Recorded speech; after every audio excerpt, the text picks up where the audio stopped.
Buenas noches, México. Hoy les voy a hablar desde la absoluta honestidad, porque lo que estamos viendo en Uruapan no parece justicia, parece un intento de borrar la verdad. Yo llegué personalmente a esa brecha de terracería, en la carretera Uruapan-Paracho, a la altura de Capácuaro, cuando apenas estaba amaneciendo. Eran las 6 de la mañana en punto. A un costado del camino, dos cuerpos tirados, completamente expuestos, sin señales claras de un enfrentamiento, sin intercambio de fuego, sin persecución. Solo dos personas abandonadas ahí, como si alguien hubiera querido que los encontráramos rápido. Uno de ellos era un muchacho al que después identificamos como Josué, solo 16 años, originario de Uruapan. El otro estaba envuelto por completo en bolsas negras, amarradas con cinta plateada, sin siquiera mostrar el rostro. Fueron vecinos de la comunidad los que los encontraron, gente que salía antes del amanecer a trabajar sus tierras. Se acercaron con miedo,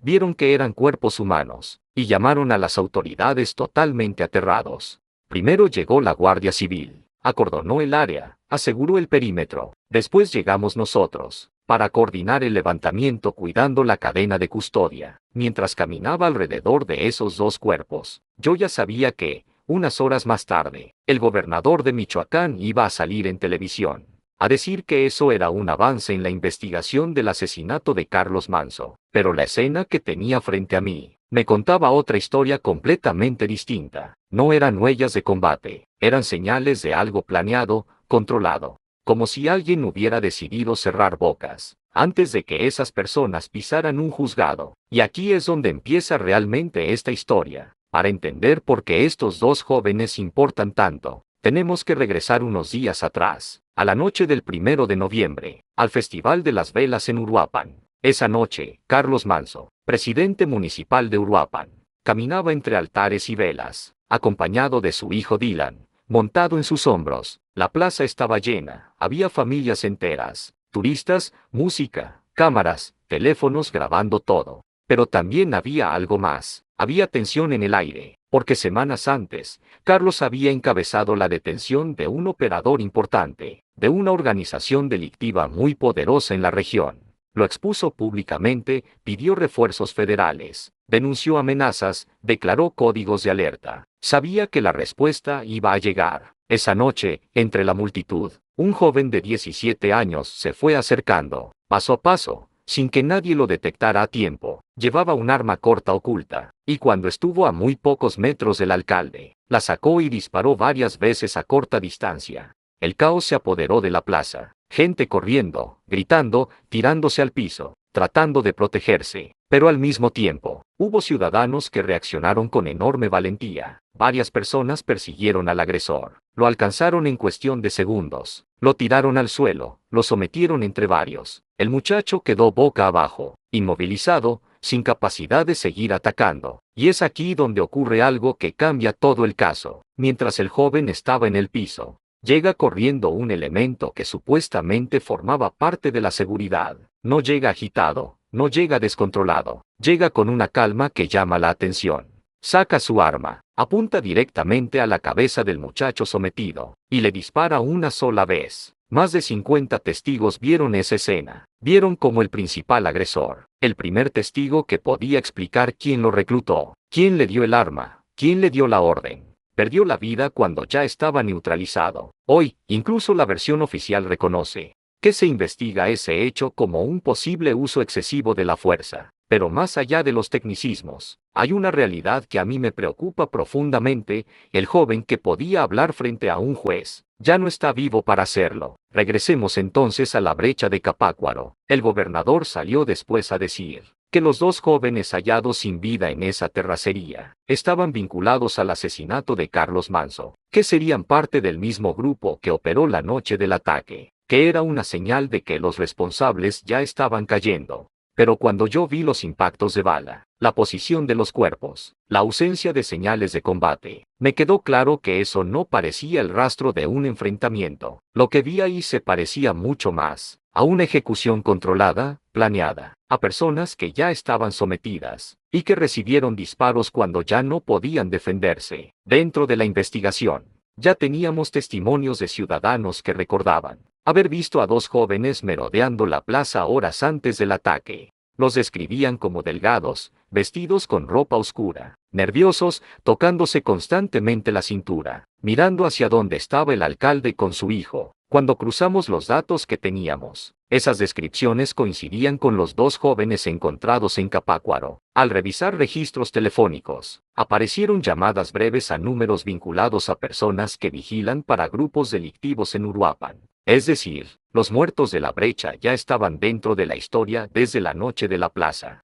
Y sin embargo, jamás llegaron a rendir declaración formal. Nunca se sentaron frente a un juez. Nunca tuvieron oportunidad de explicar quién les dio órdenes, quién les pagó, quién les dijo exactamente dónde y cuándo estar. Tres implicados directos en el ataque: el joven que disparó en la plaza, y los dos presuntos compañeros hallados en Capácuaro. Los tres perdieron la vida antes de pisar un juzgado. Cuando en un caso así los posibles testigos comienzan a aparecer muertos, y no esposados, no declarando, es porque alguien, en algún punto de la estructura de poder, tiene miedo de que la verdad se construya completa, con nombres, apellidos y cargos. Mientras todo esto sucedía, otra figura se convertía en objetivo de amenazas: Grecia Quirós, la viuda de Carlos, quien fue nombrada alcaldesa de Uruapan después de su asesinato. Grecia no solo tuvo que enfrentar el duelo personal, también empezó a recibir mensajes intimidantes, directos, con detalles muy específicos sobre su entorno. No eran amenazas genéricas, eran mensajes que hablaban de acuerdos supuestamente rotos,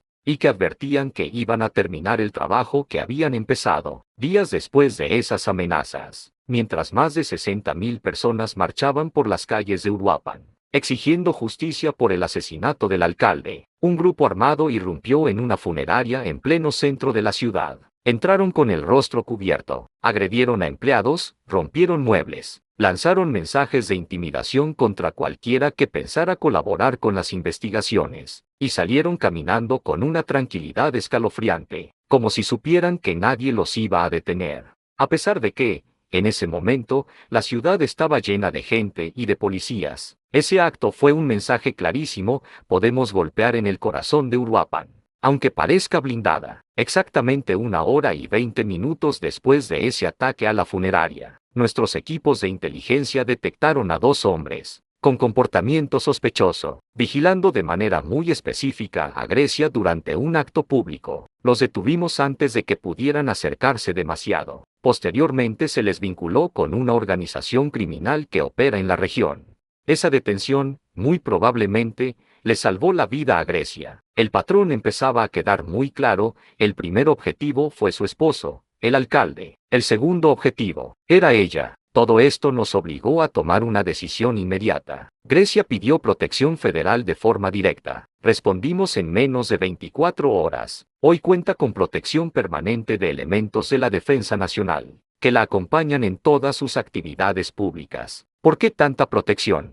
Porque la misma estructura que ordenó quitarle la vida a Carlos tiene motivos para intentar silenciar a la persona que ahora ocupa su cargo, y que tiene en sus manos la posibilidad de exigir una investigación real, sin detenerse cuando los indicios tocan intereses muy altos. Hay otra parte de este caso que revela mucho, y que casi nadie quería revisar al principio: el dispositivo de seguridad de esa noche. Revisamos, una por una, las cámaras de la plaza. Analizamos los oficios que se giraron días antes del evento. Revisamos las órdenes que movieron vallas y reacomodaron personal. Lo que encontramos no parece un simple error logístico, parece una serie de decisiones concatenadas, que, en la práctica, dejaron al alcalde mucho más expuesto. Las vallas que debían crear un perímetro fueron reubicadas de tal manera que se abrió un corredor exacto por donde caminó el joven agresor, en línea recta, sin obstáculos, hasta quedar a unos cuantos metros de Carlos. En los documentos oficiales, la justificación suena inocente: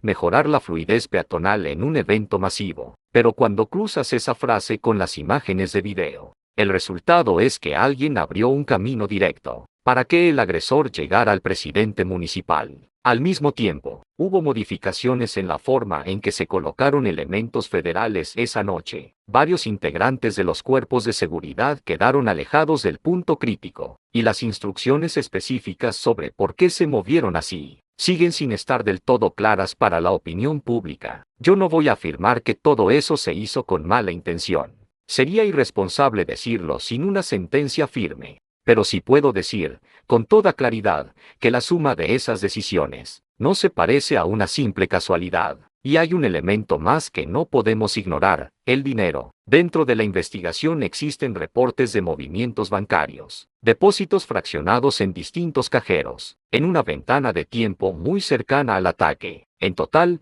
alrededor de 35,000 pesos, repartidos en varias operaciones pequeñas, suficientes para pagar logística, transporte, comunicaciones. Al menos uno de los hombres que aparece realizando esos depósitos trabaja como coordinador logístico en una empresa proveedora del ayuntamiento, empresa que a su vez tiene conexiones con compañías recién creadas, sin empleados visibles, sin oficinas claras, pero con contratos importantes. ¿Es esto una prueba definitiva? Todavía no. ¿Es una línea de investigación seria? Sin duda. A eso se suma algo más: 3 vehículos estacionados en puntos elevados, con vista panorámica a la plaza, que llegaron horas antes del evento y permanecieron ahí por largo tiempo, con comunicación telefónica constante registrada por las antenas. Cuando esos números se cruzan con bases de datos de empleados estatales, y con teléfonos asegurados a grupos delictivos, aparecen coincidencias difíciles de ignorar. Cuando una persona que cobra sueldo del gobierno, al mismo tiempo tiene comunicación constante con operadores criminales, ya no hablamos solo de delincuencia común, hablamos de posible complicidad institucional. Todo esto ocurre en un estado marcado por la presencia histórica de organizaciones delictivas de alto impacto. En Michoacán, los vínculos entre grupos armados y estructuras políticas han sido tema de investigación durante años. En este caso en particular, la captura de un operador importante antes del asesinato de Carlos, el historial de ciertos personajes señalados en medios, y la manera en que se ha intentado cerrar la historia con 3 muertos sin juicio, dibujan un patrón que preocupa. Porque, seamos claros, los 2 jóvenes hallados en Capácuaro, y el muchacho de 17 años que disparó en la plaza, eran operadores de nivel muy bajo. No eran los que toman las decisiones grandes. No eran quienes firman oficios, ni quienes reparten contratos, ni quienes se sientan en mesas de negociación.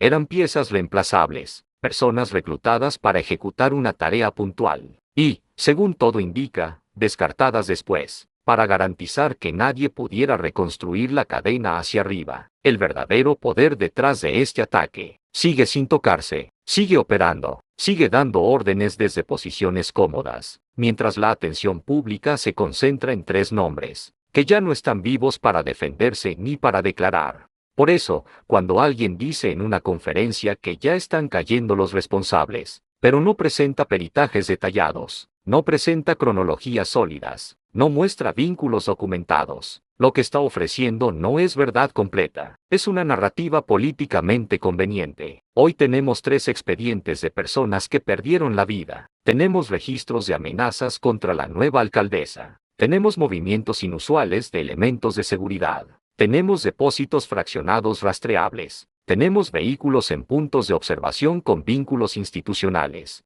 Tenemos documentos que modificaron vallas y dispositivos. Lo que todavía no tenemos es a los autores intelectuales sentados frente a un juez. Carlos pidió ayuda varias veces, pidió refuerzos federales, pidió no quedar solo, advirtió que no quería convertirse en un nombre más en la lista de presidentes municipales asesinados, y, aún así, terminó en esa lista. La pregunta que yo me hago, y que quiero dejarles esta noche, es muy simple, pero muy dura. Si seguimos responsabilizando solo a jóvenes de 17 años reclutados por grupos criminales, pero nunca llegamos hasta las personas que firman oficios, que mueven vallas, que autorizan contratos, que frenan refuerzos, ¿a quién estamos protegiendo realmente? El día que respondamos esa pregunta con nombres y apellidos, sin importar el nivel del cargo, ese día, Dylan sabrá quién tomó la decisión que le quitó la vida a su padre, y México sabrá si de verdad está dispuesto a investigar hacia arriba, o solo hacia abajo.